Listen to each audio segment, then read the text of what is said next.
Hey, Academy members, Miles here. Hope you're well. Welcome to this week's Q&A. So I'm going to dive straight in.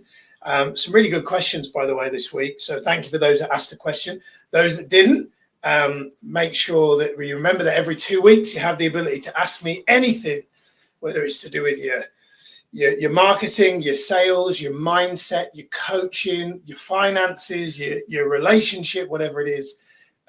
This is the place for you to ask me anything.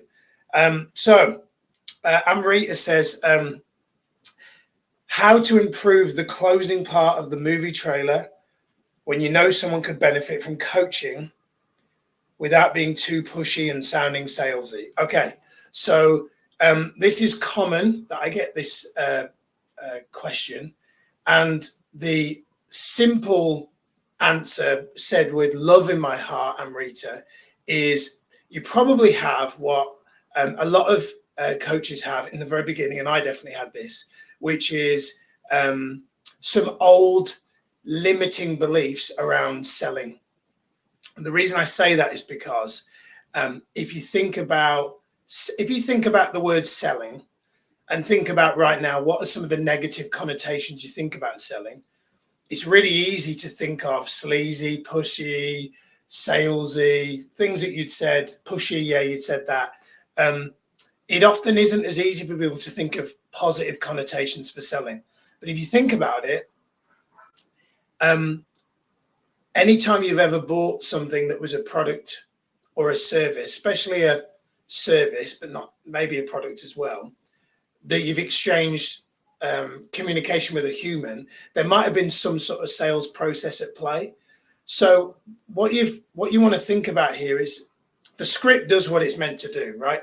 So here's a key reminder about the movie trailer. So the movie trailer is a sales pitch.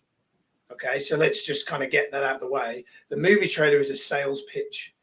But selling, if you look at the dictionary definition of the word selling, one of the definitions of the word selling is a transfer of enthusiasm. So if you deliver a really, really good movie trailer, all you're doing is transferring energy and enthusiasm.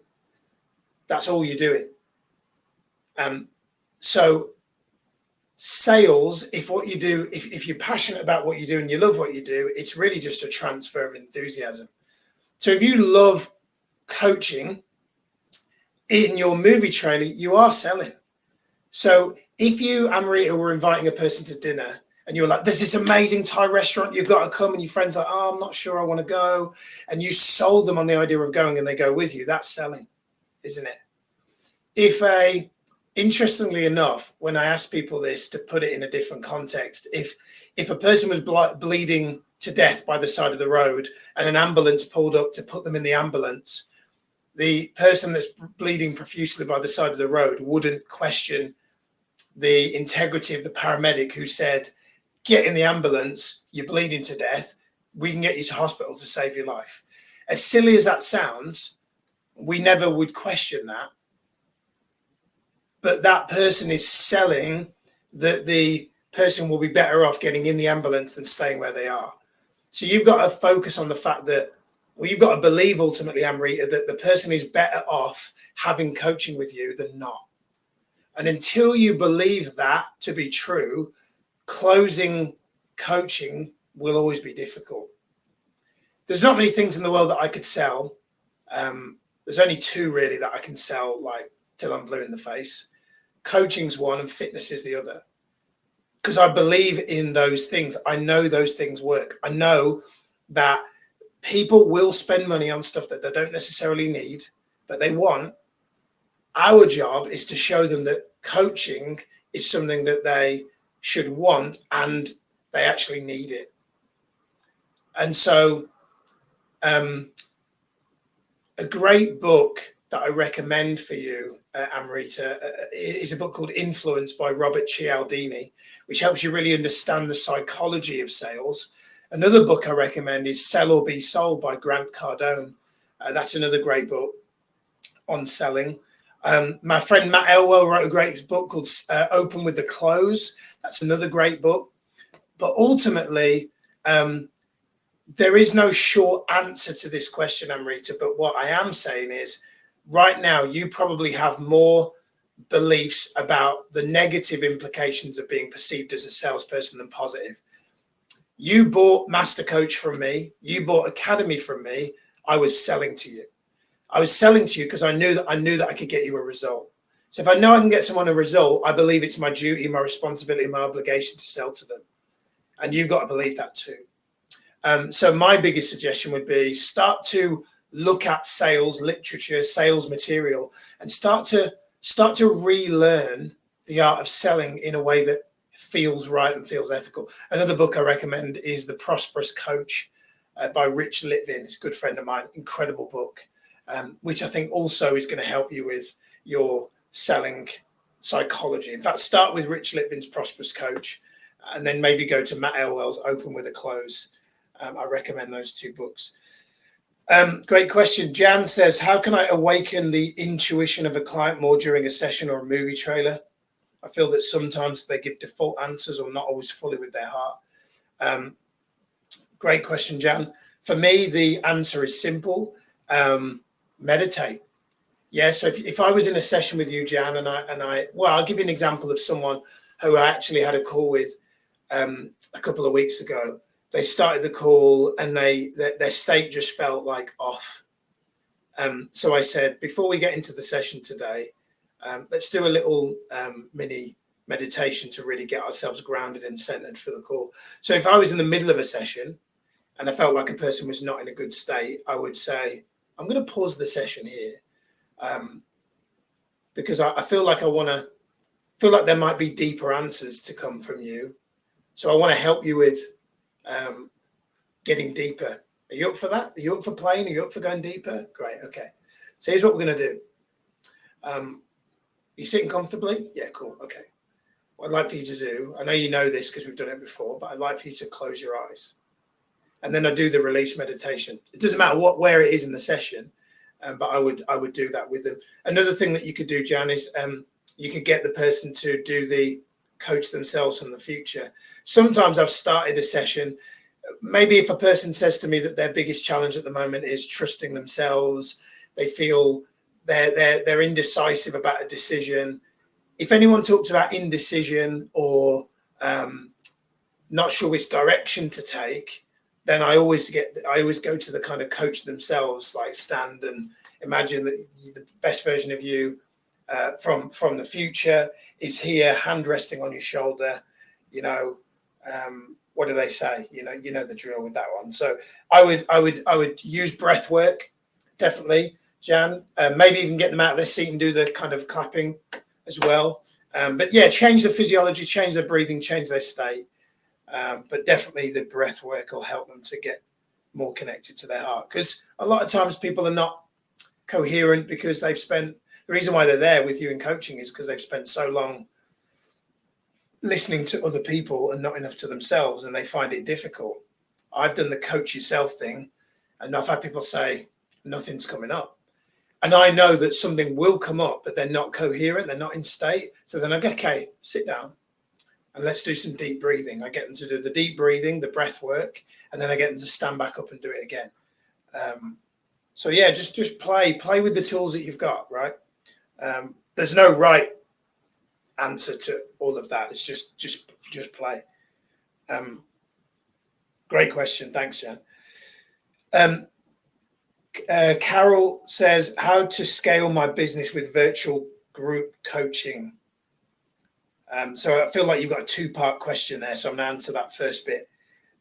So the short answer, I haven't created it yet, but I'm going to be creating a bonus soon, which you'll all have access to, where I'm going to show you how I created my group coaching program. So in a nutshell, and it had like, at the high point, it had like 83 people in it. In a nutshell, Carol, you take the questions that you want to ask in a session. So for example, if you were doing a session on clarity, you could use the questions and the fill in the blanks on the session on clarity, put them into a slide deck in Canva. So I use Canva, and I will do like slide 1, question 1, slide 2, question 2, slide 3. And then I'll put some music into the slides. There's a platform called Epidemic, and they do royalty-free music. And then I'll go, right, question 1 on clarity. What do you really, really want? Grab out your notepads and write for 2 minutes. Off you go. And I'll put a song on and I'll play it. Then I'll go, question number 2. And that's how I group coach. That's not for everyone. Other people do it differently. But if you want to know the easiest way to scale your one-to-one into a group program, I would just use the questions and the worksheet answers and fill in the blanks you've already got, and just map those across into a slide deck. Canva would be a good place to start. And then Carol then said, "Is it the solution for clients that don't have the money for one-to-one coaching?" Yes. One thing you'll learn about me, Carol, is if you ask a closed question, I will answer yes or no. So yes, it is the solution for people that don't have the money for one-to-one coaching. What if, Carol also says, what if clients don't want to go deeper in their thoughts? How to encourage them? I know about Power of Why, but would be nice to know your own experience. Yeah. Again, the breath work is a good thing to do.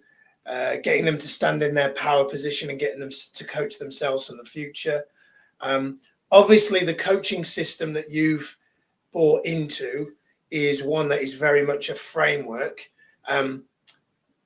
My one-to-one coaching, which is, because I've been doing it for so long, which is a more advanced way of coaching, is more intuitive based now. So I coach more based on intuition. And at some point, we're probably going to do some form of coaching intensive for the Master Coach community. And in those intensives, I tend to ask questions intuitively and not based on a coaching system. But that takes a lot of years of practice. But if you said to me, what's the shortcut to being able to coach intuitively and ask a question that immediately best likely fits where the person is at rather than what the next thing is on the page, it's things like meditation, lots of yoga, lots of just grounding practices, because it takes a really high degree of kind of groundedness, coherence, and intuition to be able to hear a person and know whether, and just kind of think, what would be the next thing that would best serve this person based on what they've said, so it's difficult, because the coaching really is an art, Carol, and the reason why I created this system, this Master Coach system, is because what I've just said to you, to teach someone that, it's very difficult to create a system out of what I've just said. I am going to do a training on it at some point. It's very difficult to coach that, like knowing what to say at the right moment to that. It's very, and when I became a coach, I didn't have, that's the way I was taught. But the problem is I didn't know myself well enough to coach on intuition. So invariably, I remember having pay-as-you-go sessions with people, and they would present a problem and I would be like, and I would just ask random questions that weren't really that thought out. And I wondered why people were not staying with my coaching very long. And lo and behold, it turned out because I wasn't leading them from any point. It was just like going around and around and around. So the danger with intuitive based coaching is it's not modularized. It doesn't have a syllabus. It doesn't have a framework. So it's kind of like taking someone for a nice country drive. It's nice to go for a nice country drive, but sometimes people, when they start coaching and they've never had it before, they don't want a nice country drive. They're like, I'm here, I want to get to here.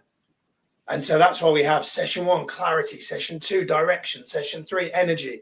So we make sure that we systematically ensure that we have people raise their standards in all those key life areas, because intuitive based coaching is definitely a more advanced thing for people, probably once they've had at least a year of coaching under their belt for you as a coach. And also for people, intuitive based coaching I found generally works better with people who've had coaching before.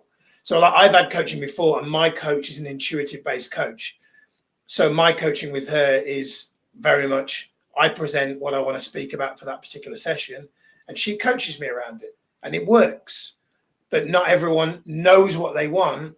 They want to be led, right? So it's it's a big one. So great question, Carol, and forgive me for not giving a clear, distinct answer, because it's a difficult question to answer. So, but I hope I did answer enough from my experience.